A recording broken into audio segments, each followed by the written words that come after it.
18h30 sur Al-Oula, ravi de vous retrouver pour cette nouvelle édition à la une ce soir. Après des mois de temps sec, la pluie fait son grand retour. D'importantes précipitations ont irrigué l'ensemble du territoire national. Il est tombé 36 mm ces dernières 24 heures par endroit. Des averses plus que bienvenues qui ont redonné le sourire à tous les Marocains. C'est ce que nous allons voir dans un reportage en début de journal. Emle Boum, la romancière camerounaise est à l'honneur de votre escale culturelle de ce vendredi. L'écrivaine engagée compte à son actif une variété de romans, de recueils de poésie et d'essais. Emle Boum est actuellement à l'honneur à la 2e édition du Festival du Livre africain de Marrakech et elle est l'invitée culture de ce journal. Double événement artistique et littéraire à Marrakech. D'un côté, la 2e édition du Festival du Livre africain. De l'autre, la foire d'art contemporain 154 qui réunit au cœur de la ville ocre une pléthore d'artistes émergents ou confirmés venus témoigner de la richesse créative africaine. Bonsoir, la pluie fait enfin son grand retour. Des précipitations très attendues arrosent depuis hier soir les 2/3 du pays.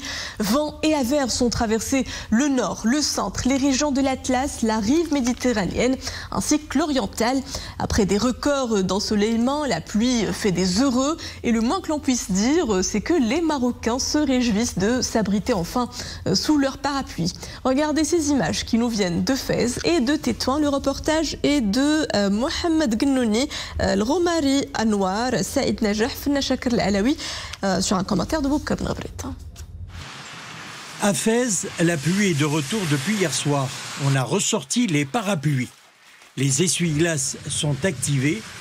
Les précipitations de ces dernières 24 heures mettent du baume au cœur après une longue période de sécheresse. Les pluies sont accueillies avec beaucoup de joie par les habitants de la ville et sa région. Au cœur de la Médina, Oued el-Jawahir, affluent de la rivière Sbou, source d'eau de la ville, retrouve du volume.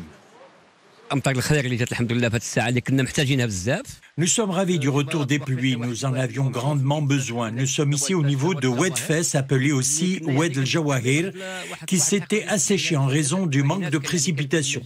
Aujourd'hui, l'Oued retrouve son dynamisme. Cela fait plaisir à voir. Grâce à ces dernières pluies, l'Oued a repris de la forme. Oued el-Jawahir est important dans la vie des habitants de la Médina de Fès. Ces dernières précipitations ont été accompagnées de vents très forts. Arbres déracinés, panneaux arrachés, vitres brisées. Le vent a fortement soufflé sur Tétouan et sa région.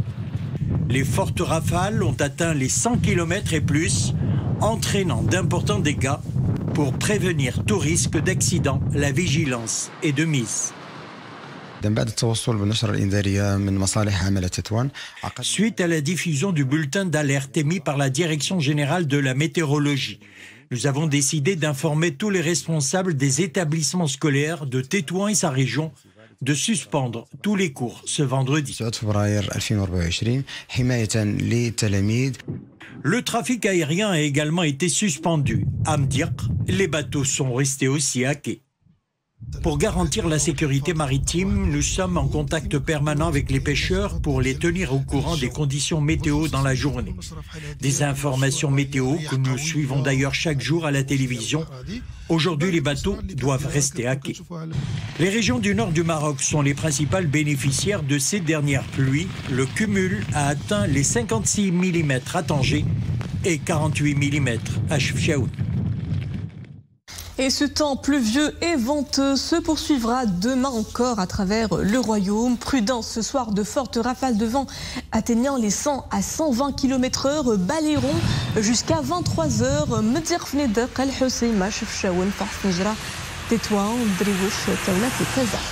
Des provinces placées en vigilance rouge.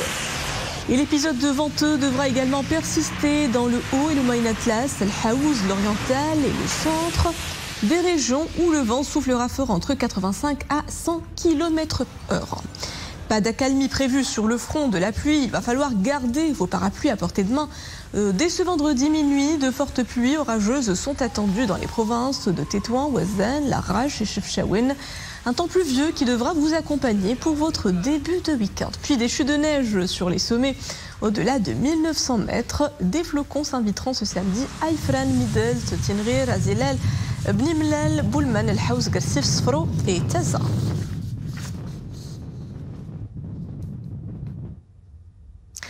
Ramadan, plus qu'un mois nous sépare du mois sacré afin d'assurer l'approvisionnement normal des marchés et combattre toute pratique illégale qui pourrait perturber le déroulement normal de ce processus.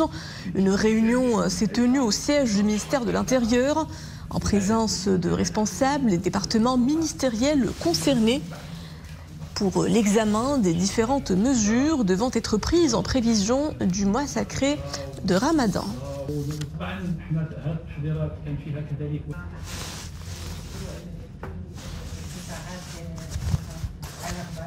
Recensement général de la population et de l'habitat. Parmi les grandes nouveautés de cette 7e campagne, l'établissement d'un répertoire national d'entreprises et d'établissements économiques par activité. Sur le terrain, cette opération cartographique exhaustive avance à grands pas sur tout le territoire national. Comment se déroule ce ratissage au niveau des unités économiques du pays?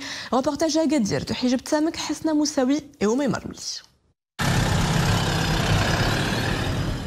Il est 10h du matin. Premier arrêt pour ces agents du Haut Commissariat au Plan, cette coopérative de vente d'huile d'argan.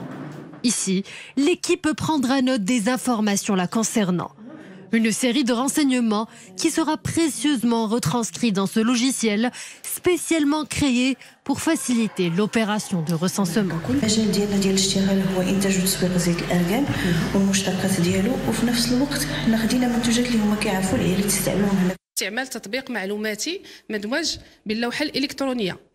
La domiciliation géographique des établissements économiques se fait dans tout le royaume. Nous demandons aux responsables de nous fournir une série d'informations comme l'activité économique, les données fiscales et le nombre d'employés, notamment les femmes. Les agents du HCP nous ont demandé des informations sur notre coopérative, comme la date de création, l'identification fiscale, mais également sur nos ressources humaines. Je pense que c'est une bonne chose. Cela nous conforte dans l'idée que notre coopérative contribue au développement local de la province. Autant de renseignements qui serviront à établir la domiciliation géographique des entreprises. L'objectif est d'actualiser le registre économique des entreprises. Le but de cette opération est d'avoir des bases de données pour chaque catégorie. D'ailleurs, chaque catégorie a un questionnaire dédié qui est rempli par les agents sur le terrain. Une fois localisé le local de l'unité de production ou de l'unité de production concernée. Au niveau de la région Souss-Massa, on en est à présent à presque 62% et nous comptons terminer cette opération dans un délai qui ne dépassera pas le fin mai 2024. Une opération préparatoire en vue du recensement général de la population et de l'habitat. Actuellement, elle cible tous les établissements économiques relevant du secteur privé, avec plus de 1500 agents mobilisés sur le terrain. Houssine El Arabi, directeur régional du Haut Commissariat au Plan à Agadir, nous rejoint en direct depuis Agadir. Bonsoir. Bonsoir Al-Houssine El Arabi. Donc en plus du dénombrement exhaustif de la population, c'est la première fois que le Haut Commissariat au Plan procède au géoréférencement en plus des logements, des établissements économiques et administratifs. Quel est l'intérêt de cette cartographie préparatoire ?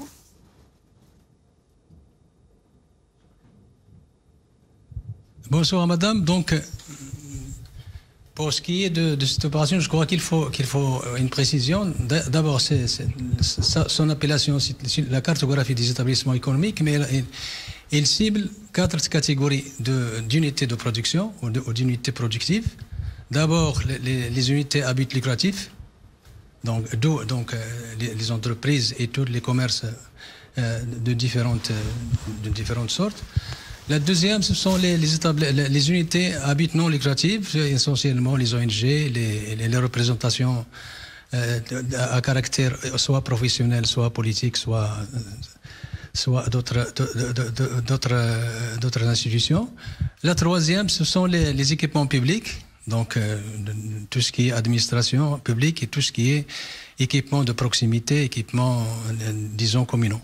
La quatrième catégorie, ce sont les secours hebdomadaires. Donc, pour la première fois, bien sûr, ce travail va être effectué par l'OHCP en conformité avec un des objectifs fondamentaux de son programme stratégique 2022-2025, qui voudrait qu'on œuvre pour mieux connaître nos structures économiques nationales dans un contexte où tout le monde sait que le monde des affaires est à la fois changeant et compétitif. Donc c'était l'objectif essentiel. Et puis à la fin, on aura des bases de données pour chaque catégorie et sous-catégorie. Et ce sera une première au niveau national qui va enrichir l'arsenal statistique national et bien sûr améliorer un petit peu le système statistique national. Et la récolte des données relatives justement à ces travaux cartographiques se fait selon une méthodologie spécifique. Comment se décline cette nouvelle approche sur le terrain ?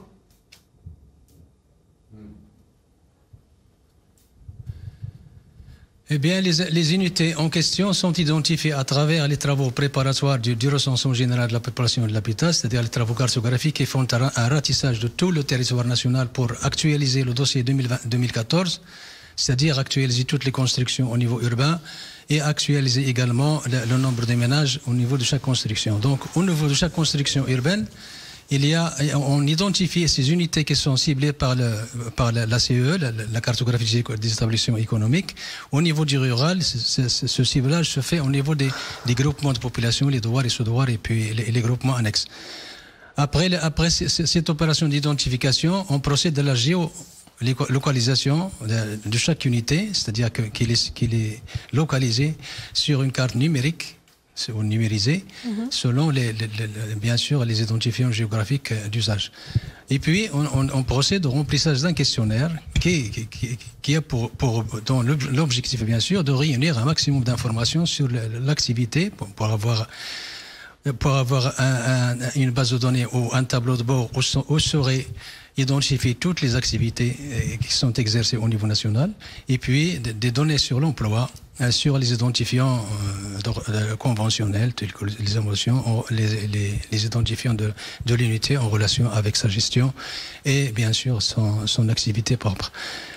Donc après ça, toutes ces données sont bien sûr contrôlées à la fois parce qu'ils sont saisis sur tablette qui bien sûr qui a déjà englobé une application informatique intégrée qui a été produite par les cadres de l'UHCP et qui fait déjà un premier travail de contrôle de la conformité et de la cohérence de ces données. Et puis le reste, la deuxième phase du contrôle se fait par le personnel d'encadrement sur le terrain, avant bien sûr d'envoyer toutes ces données en temps réel aux différents... C'est bien clair, Monsieur Houssine El Arabi, directeur régional du Haut Commissariat au Plan Agadir. Merci pour tous ces éclairages. Et c'est l'heure de votre escale culturelle du vendredi. Nous la consacrons aujourd'hui à la romancière camerounaise Emle Boum. Écrivaine, poétesse et essayiste, elle raconte la vie, mais aussi la mort et l'amour, son pays et son terrain de jeu. L'autrice, très engagée, s'attache à mettre en lumière des pans méconnus de l'histoire camerounaise. Une sensibilité aiguisée que l'on retrouve notamment dans son roman « Les jours viennent et passent », l'un de ses plus grands succès littéraires. Emle Boum est actuellement à l'honneur à la 2e édition du Festival du livre africain de Marrakech. Son cheminement littéraire nous est conté par Maria Ouad et Asma Tassi.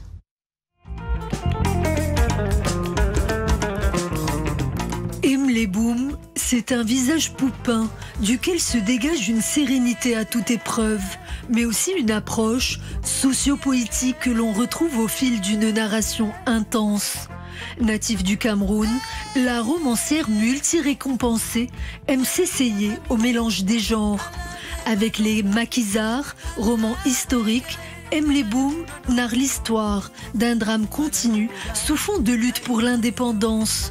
Une écriture toute en finesse, ponctuée de flashbacks et un récit rétrospectif qui tient le lecteur en haleine.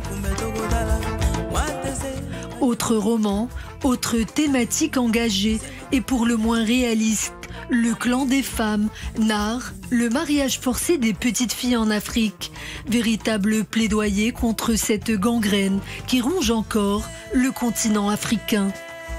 2019, la voilà qui renoue avec son thème de prédilection dans Les jours viennent et passent.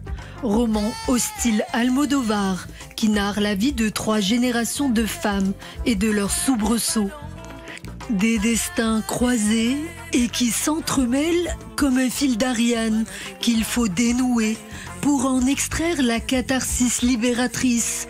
Tel est le fil conducteur de ces personnages sacrifiés sur l'autel des passions et des luttes.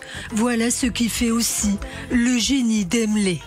Une entrée en littérature bien remarquée pour cette romancière diplômée en sciences sociales et qui, enfant, lisait en cachette pendant ses heures de cours. De cette époque passée, Emily Boom ne retient que le ravissement lié à la découverte de la littérature et de ses auteurs préférés, Tolstoï et Toni Morrison. Comme eux, Emily Boom a elle aussi réussi le pari audacieux d'inscrire son nom parmi les plus illustres écrivains de la littérature contemporaine. Emily Boom, bonsoir et bienvenue. Vous êtes en direct avec nous depuis Marrakech. Vos romans entraînent le lecteur, en particulier dans une vie africaine de femme. Défendre la cause féminine en Afrique, est-ce une priorité, une nécessité pour vous en tant que femme de lettres ?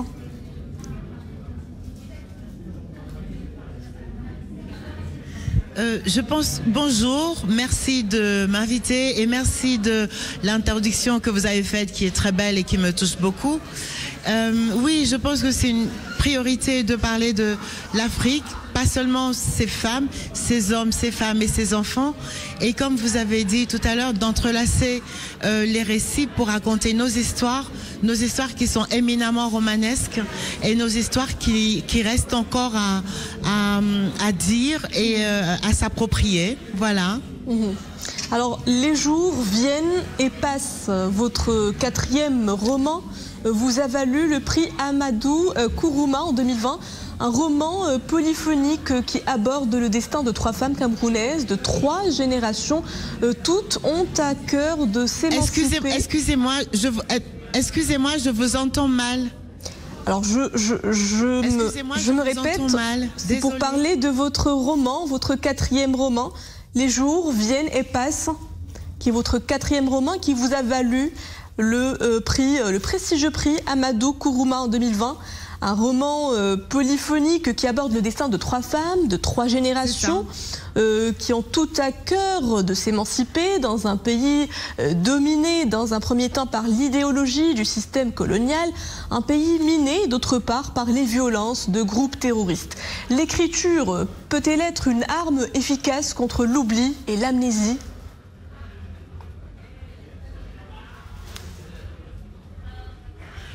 Je dirais pas une arme parce que nous sommes dans une époque terriblement troublée où les armes sont faites pour tuer.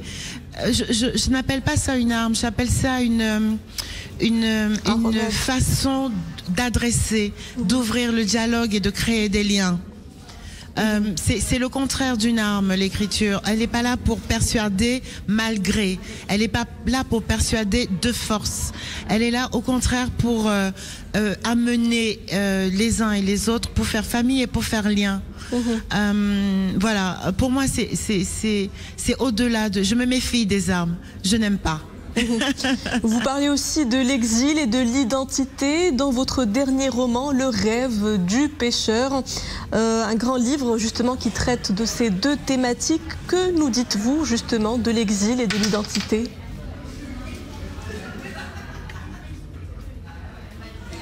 Le rêve du pêcheur, c'est mon dernier livre, en effet, qui est sorti en janvier, et c'est une histoire en miroir entre deux personnages, un grand-père et son petit-fils qui ne se rencontreront jamais et qui pourtant ont des vies qui se ressemblent.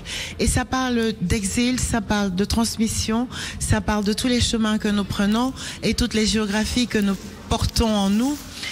Parce que je suis persuadée que s'il y a une mémoire traumatique, il y a aussi une mémoire de survivance et de joie. Et nous, en tant qu'Africains, on peut en témoigner. On peut témoigner aussi de la force de la vie et de l'énergie qu'il faut pour avancer et pour survivre. Voilà. Finalement, que nous disent ces romans sur Emily Boom elle-même ?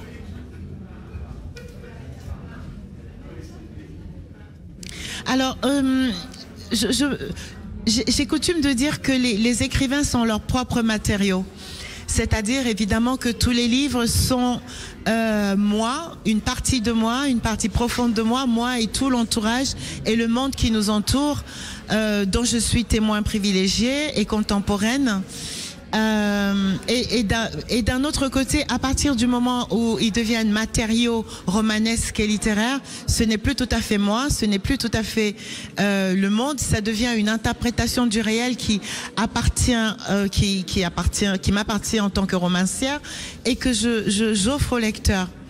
Et c'est ça qui est beau, c'est ça que je trouve magique dans le roman, c'est que mon imaginaire construit dans la solitude de l'écriture puisse rencontrer d'autres imaginaires partout dans le monde et tout d'un coup faire corps, faire lien. Et c'est ça que je trouve merveilleux, moi, dans l'écriture et dans ce merveilleux métier qu'est le nôtre. Je vous remercie, Emily. Et c'est pour ça que je suis à Marrakech, c'est pour ça que nous parlons. On vous souhaite justement un très bon séjour à Marrakech. Pardon, j'ai pas entendu. On vous souhaite un très bon séjour à Marrakech et puis une carrière aussi riche et pleine de succès. Je vous remercie, Emily Boom, d'avoir été parmi nous dans ce journal. Marrakech, à l'heure de la littérature africaine, la ville ocre qui accueille le Festival du livre africain réserve également cette semaine une place de choix à la création artistique du continent. La foire d'art contemporain 154, qui en est à sa 5e édition, donne à voir les œuvres de tant d'artistes à travers plusieurs galeries disséminées aux 4 coins de la ville. Un patchwork étonnant qui replace l'art africain sur le devant de la scène créative mondiale. C'est un reportage d'Amina Allam, Mohamed Hassan Mskour. Le récit est signé Dominique Orlando. Le continent africain et l'ensemble de ses protagonistes les plus fameux dans les domaines des arts et de la littérature sont donc cette semaine réunis à Marrakech et il n'est pas tout à fait anodin de s'en réjouir. Tous ces grands auteurs sont là pour parler entre eux, parce que nous rencontrons nos voisins d'habitude ailleurs qu'en Afrique. Tous les grands noms de la littérature, moi je les rencontre à Paris, à New York, à Berlin, et jamais chez moi ou chez eux. À leur côté, dans la ville ocre, ce sont ainsi tellement d'histoires qui viennent à notre rencontre. Elles sont racontées avec cette simplicité du langage qui fait si souvent écho au continent lui-même. J'ai été invitée aux Flammes dans le cadre de la sortie de mon premier roman qui est sorti l'année dernière aux éditions Plomb et qui raconte comment, après m'être rendue pour la première fois en Mauritanie dans le village natal de mon père, je décide à mon retour à Paris de raconter son parcours d'émigration. Pourquoi est-ce qu'il décide de quitter son pays dans les années 70 pour tenter sa chance en France. D'autres formes d'écriture sont également au programme à Marrakech, et ce dans le cadre de la prestigieuse manifestation 154 consacrée aux arts et aux artistes de l'Afrique et de sa diaspora. Aujourd'hui, nous avons besoin de ces événements-là qui nous révèlent de nouveaux artistes, mais qui confirment également ce que nous pensons pour les artistes qui sont beaucoup plus ancrés et qui permet de montrer que véritablement l'Afrique a son mot à dire dans l'évolution du monde, notamment dans le domaine de la culture et de l'art contemporain en général. On le constate effectivement à travers toute la ville et l'ensemble de ces galeries nombreuses qui prennent part à l'événement. Événement non seulement suivi par le grand public, mais aussi par un nombre toujours croissant de collectionneurs très avisés. Actualité internationale à présent, désastre humanitaire à Rafah. Plus d'1 million de personnes s'entassent dans cette ville du sud de la bande de Gaza, pris pour cible par l'armée israélienne. Le président Joe Biden a critiqué la riposte d'Israël dans le territoire palestinien, la qualifiant d'excessive. Le chef de la diplomatie américain a conclu hier une tournée régionale visant à encourager les efforts pour obtenir une trêve. Anthony Blinken a exhorté Israël à protéger les civils dans ses opérations à Gaza, incluant à Rafah. Même son de cloche du côté du secrétaire général de l'ONU, Antonio Guterres, qui s'est aussi dit alarmé par une telle opération qui, selon lui, aggraverait de façon exponentielle l'actuel cauchemar humanitaire dont les conséquences régionales sont déjà incalculables. Près de 28 000 civils palestiniens sont morts depuis le 7 octobre, selon le Hamas. L'ancien ministre français de la Justice et avocat Robert Badinter, père de l'abolition de la peine de mort dans l'Hexagone en 1981, est décédé dans la nuit d'hier à l'âge de 95 ans. La disparition de Robert Badinter, qui a aussi présidé le Conseil constitutionnel en France, suscite de nombreux hommages. Un hommage national lui sera rendu en France. Place à cette spectaculaire reprise d'otages dans un train hier soir en Suisse. 14 passagers et le conducteur de la rame ont été séquestrés pendant 4 heures. Selon les premières investigations, le preneur d'otages serait un Iranien de 32 ans, demandeur d'asile en Suisse. Les personnes qu'il retenait ont été libérées saines et sauves, puis interrogées par la police dans la foulée pour établir les faits. Aucun élément n'oriente vers un acte terroriste.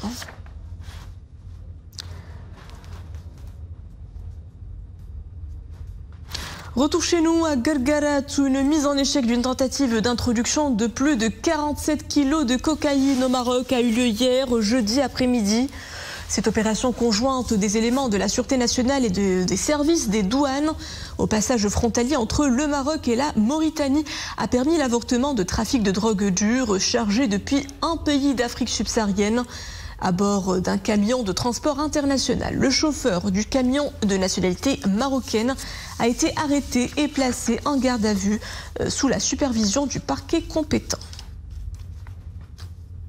De la musique pour clore cette édition, le théâtre Mohamed V a résonné au rythme du flamenco et de la musique gitane avec en tête d'affiche les Gypsy Kings. Un concert très applaudi par les fans du mythique groupe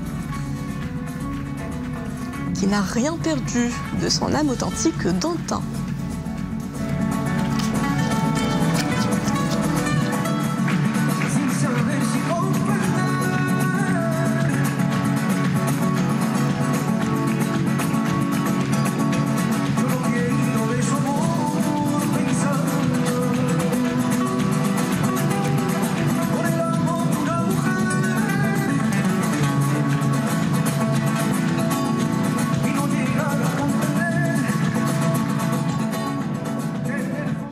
Et c'est en musique que nous nous quittons. Le retour de l'information est à 20h30. Très bonne soirée à tous sur Al Oula.